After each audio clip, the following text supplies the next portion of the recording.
Okey. Kepada yang nak buat cenderahati, iaitu pelakar sempena untuk macam pelakar macam cenderahati lah, hadiah. Salah satunya saya nak tunjuk, ni dia.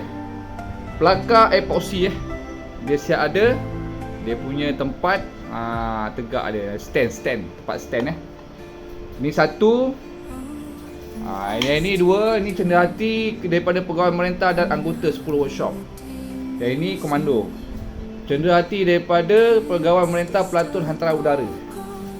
Ini komando. Dan satu lagi adalah 10 Bukit Para. Nak buat, sila komen harga berpatutan. Yang ini kita nak post ke Sabah. Okey. Nampak cantik tak? Kayu pun cantik, berkilat. Kayu berkilat. Dia ada siap kotak. Siap kotak. Okey.